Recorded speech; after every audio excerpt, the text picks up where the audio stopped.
After 5 weeks in the Outer Hebrides, we're now back on the mainland and we're in the beautiful area of Assynt in northwest Scotland.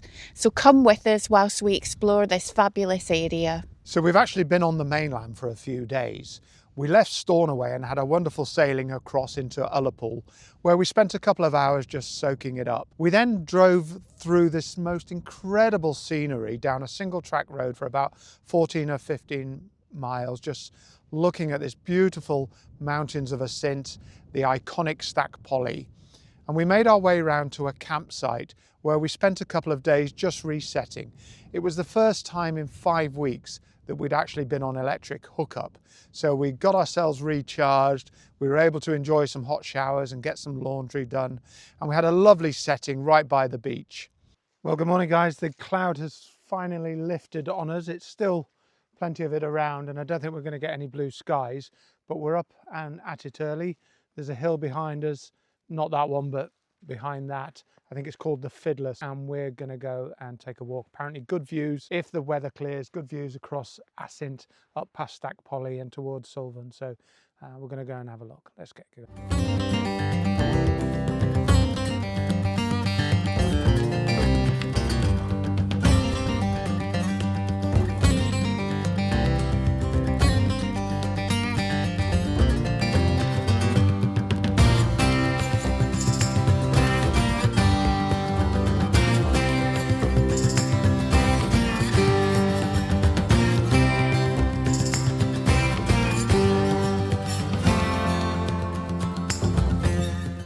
Well, we moved on up into the cloud and the weather's turned on us, but has been drifting through, so fingers crossed that it clears a little bit as we get further up.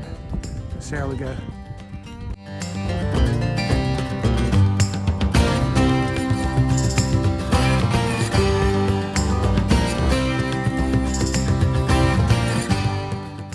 Okay, very difficult to make out, and I'm zoomed in super tight, but there's a ptarmigan over there.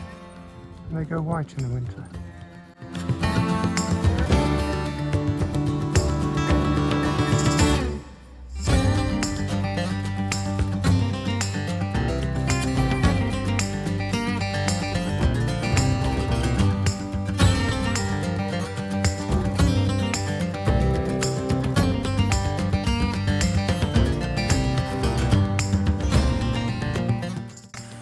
Right, you alright?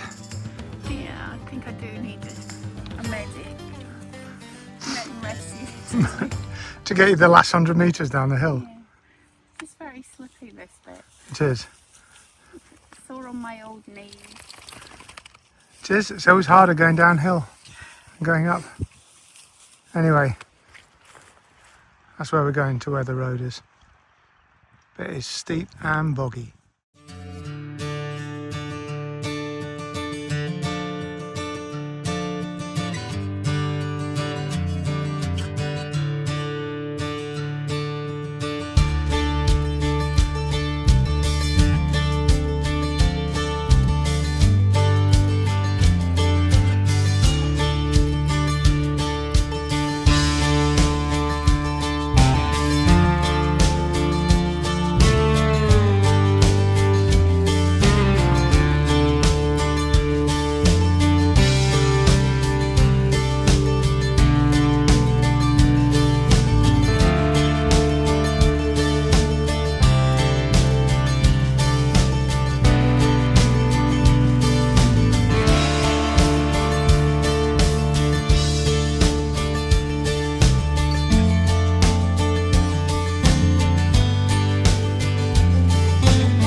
Okay, so we've got ourselves around to the car park for Stac Pollaidh. It's a brand new car park, really, really big, and I guess they had a lot of problems with parking before they built this. It's pretty pricey. It's £8 for a van or a motorhome and £6 for a car, but I guess they've got to pay for it, and it's a popular location. You can see Stac Pollaidh behind me. It's not a particularly long walk, but it's meant to be one of the best short walks in Scotland.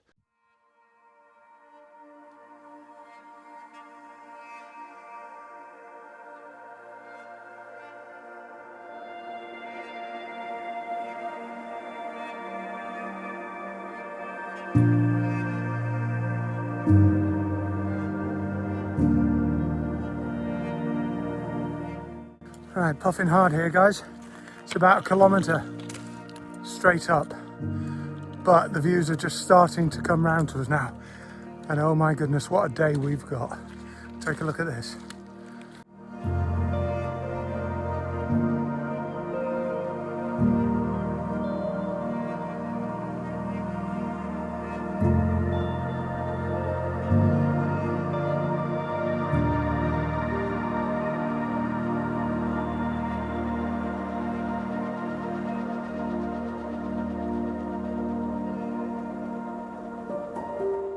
So we've climbed up about 1.5 kilometres now. It's a really good path, but it is quite steep. But look at these views. I mean, these are just out of this world.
So Stac Pollaidh is a fantastic walk, nice short walk.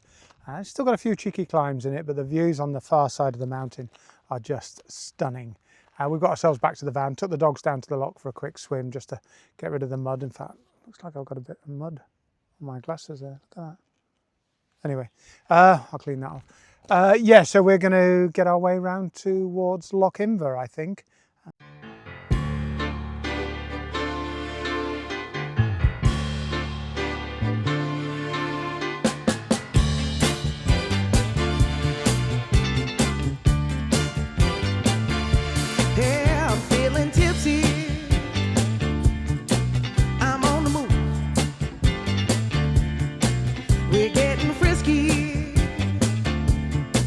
We're in the groove.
Well, good morning, guys. It's just coming up to 4:30 in the morning. Just setting off for Suilven. I thought the moon would be just a little bit brighter at this stage, but there's a bit of cloud covering it, and I was hoping that was going to light my way a little bit more, so I've had to pull the head torch out. Should be light in about an hour anyway, but it means I can sort of get a bit of a start on the trail and get back whilst there's still some good daylight. And of course, the weather's quite warm at the moment, so it's a bit cooler at this time. It's just, I don't know, it's just something nice about walking from the dark into the daylight. It just sort of lifts your spirits a little bit, watching the dawn come up, things like that. Diane's going to stop with the dogs today. They're a bit worn out after a couple of days of hiking, so she's going to stay with them today and then probably take a walk into Loch Inver later on. But I want to get some miles under my feet, so I'm going to get going. Catch you in a bit. Okay, just about 3 kilometres in now.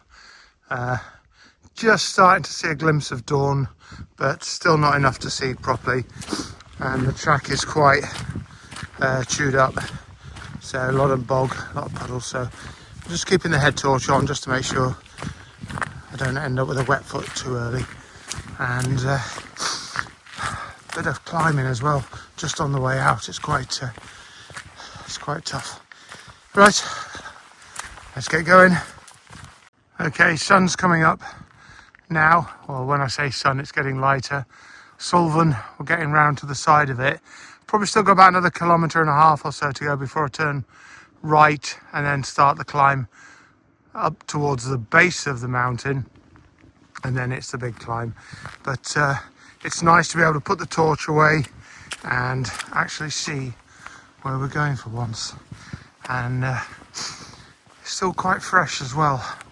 But keep moving and keep warm. Right, I'll update you in a bit. Take care. Okay, if you ever do this hike, this bridge is well referenced, and I think about 0.5 k after the bridge, I'm going to start turning right and climbing up to these sort of lower levels of moorland before getting to the bottom of Suilven. But the deer are still there, still looking at me. I'm sure they'll disappear when I get up there. Okay, we are just over 8 kilometres in now. And we've got a beautiful, I know I used to call these kipper skies. I don't know if anybody does, but look at this sunrise. And the reflection on the loch in front is awesome. Anyway, like I just said there, 8 kilometres in, and we're at the base, almost at the base of Suilven. The gully, I'm just going to try and point to it, is there. And for the first time, I can just start to make out the track. I'll zoom in a bit, which goes up the left-hand side of the gully. You can see a bit of zigzag there. And then onto the top, and then up to the right. The peak up there is about 10 kilometres, so I've probably got about 1 3/4 kilometres to go. But of course, pace will slow once we start getting onto that climb.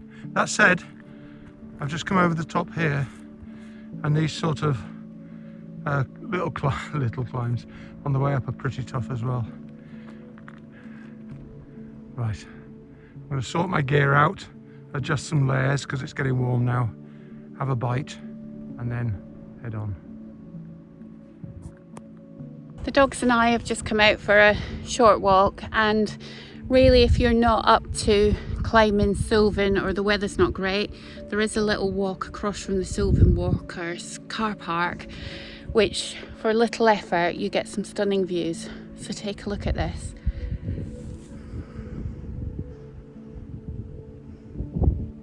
And this.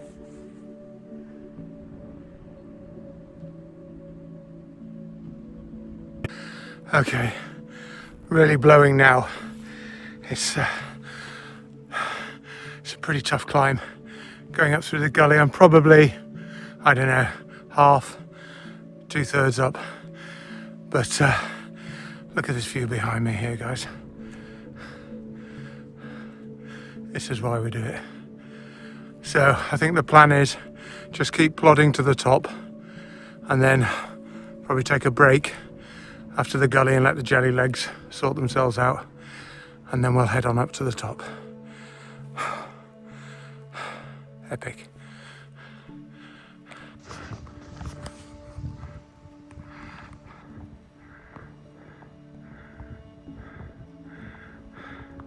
Okay, so just got onto the top of the gully. This is the ridge line. A couple of deer coming up the other side, through that wall, up to the peak.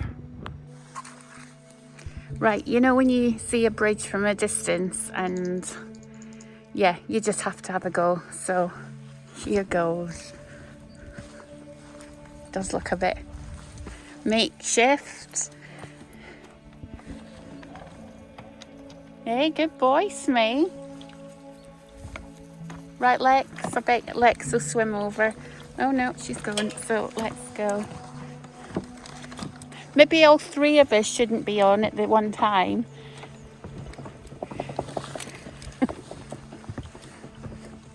I'm okay because it's got water below, but if it wasn't water and we were floating in the air, I wouldn't be so confident in going over. And the planks are moving.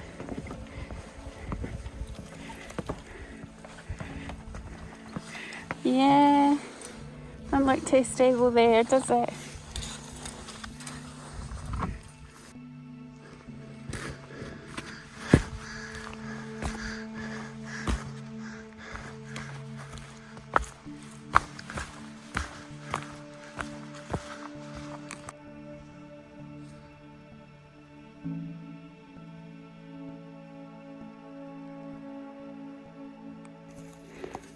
Right, let's go.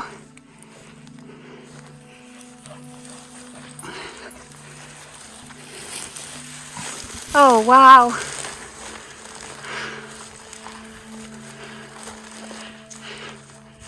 Look at that. How anybody climbs that mountain. Just look at it, so imposing. And look at this view. Oh my God.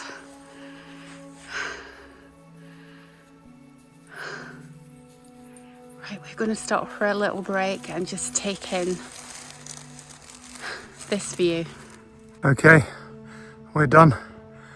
That was about 3 hours, just over 3 hours, 3 hours 15, something like that. But that gully really took it out of me. I had to take a lot of breaks coming up there. And even actually when you get on this top of this ridge line, it's still a cheeky climb along. Okay, I'm going to make my way back down now. I've come off the peak a little bit, but this cloud is coming up and over the top of the saddle and down the other side, so I think I'm going to get wrapped in a little bit. Of course, that's going to make my visibility a little bit trickier getting down, so I'm just going to take it steady, pick my way back, and I'll catch up with you back at the van. So after several days of climbing, we're going to head into Lochimver and get some pies. There's a fantastic pie shop down there. We're going to end this video here now, but come back next time. We're going to head up through Lochimver, dipping in and out of the North Coast 500 and exploring a lot more of the incredible west coast of the Scottish Highlands. I hope you've enjoyed this video. If you have, please give us a like, please give us a subscribe. It helps us grow, and we'll see you on the next video.